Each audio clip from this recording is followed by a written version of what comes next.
Vote percent अब जब से 90 से पार्टी बनी है, यह हमारा वोट लगातार बढ़ा है। कोई नहीं, कोई व्यक्तिगत कारणों से कहीं कोई गया होगा, मैं नहीं जानता नाम। अभी तो वैसा कोई व्यक्ति गया भी नहीं। नहीं नहीं, वो पार्टी छोड़े नहीं है, अभी इधर ही है। अभी जब जाएंगे तो देखेंगे हम लोग, लेकिन हमारी पार्टी का आपके सांसद की मुलाकात सम्राट चौधरी से हुई। आपके एक सांसद की मुलाकात सम्राट चौधरी से हुई। अब वो बधाई देने के लिए बहुत सारे लोग सत्ता पक्ष को जाते हैं, विपक्ष के लोग, उसमें कोई ऐसी बात नहीं है जिसकी चिंता करने की हम लोग पार्टी को आवश्यकता हो। जो भी सरकार में होता है उसको बधाई देने के लिए राज्य के लोग जाते हैं, उस हैसियत से गए थे। राष्ट्रीय जनता दल और सांसद के हैसियत से नहीं गए थे, और कोई हमारी पार्टी की तरफ से कोई रोकता नहीं। आप स्वागत कर सकते। रितु जसवाल भी भाजपा में जाना है। वो हमारी पार्टी में नहीं है, इसीलिए उसके बारे में तो हम लोग, जो पार्टी में नहीं है उसके बारे में क्या हम लोग बोल सकते हैं।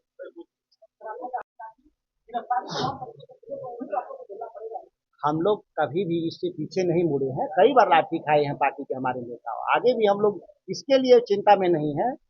हम लोग लाठी डंडा की सरकार का हम लोग मुंहतोड़ जवाब हमेशा दिए हैं।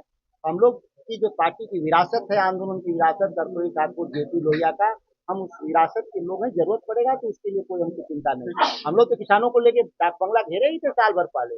सरकार को झुका करके काम तो करवाए ही करवाए, आगे भी करवाएंगे जरूरत पर।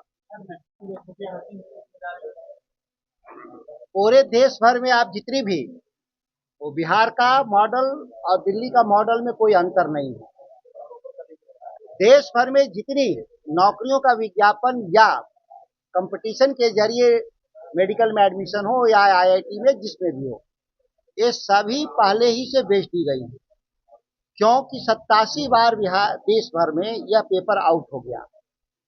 सीबीआई जांच हो रहा है, ईडी का जांच हो रहा है, पुनः परीक्षा लिए जा रहे हैं, लेकिन कौन नहीं बदल रहा?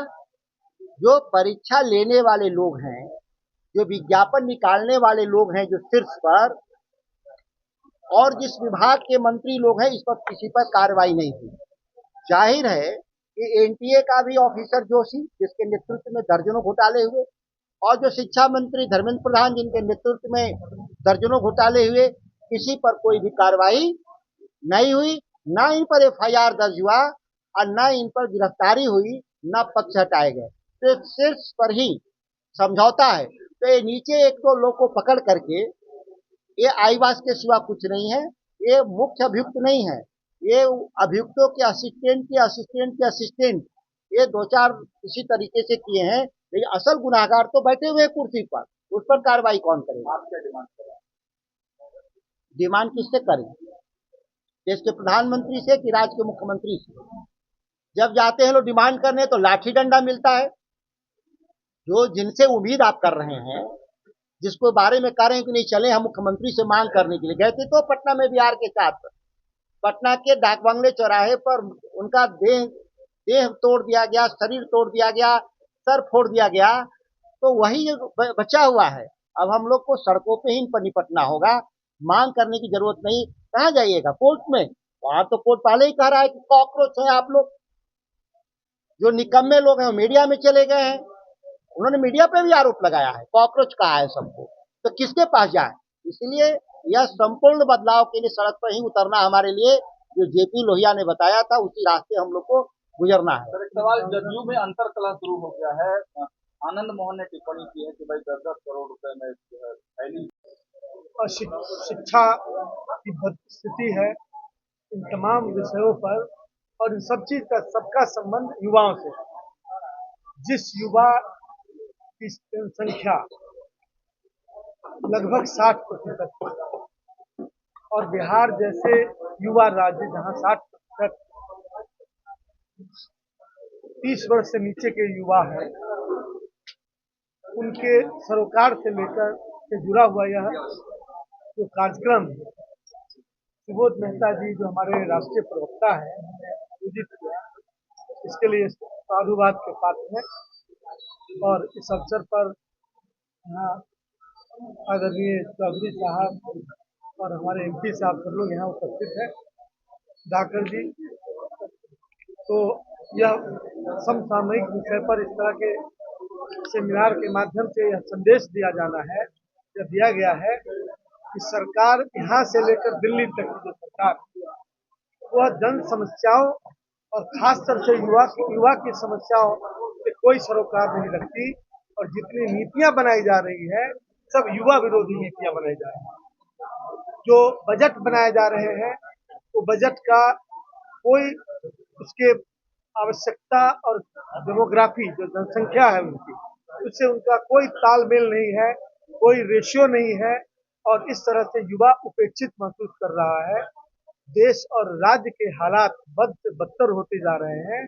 झूठे वादों का अंबार लगाया जा रहा है और फिर उसी 2 करोड़ नौकरी और रोजगार की बातें और 15 लाख रुपया जो अकाउंट में देने की बातें थी उसी तरह के आश्वासन दिए जा रहे हैं और जनता को ठगने का काम किया जा रहा है।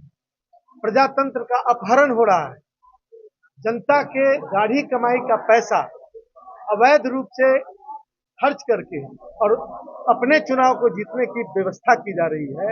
यह प्रजातंत्र पर सबसे बड़ा आघात है और जनता को सूचना से दूर रखना, मीडिया पर चुने हुए मीडिया के मेन स्ट्रीम की मीडिया पर कब्जा करना और या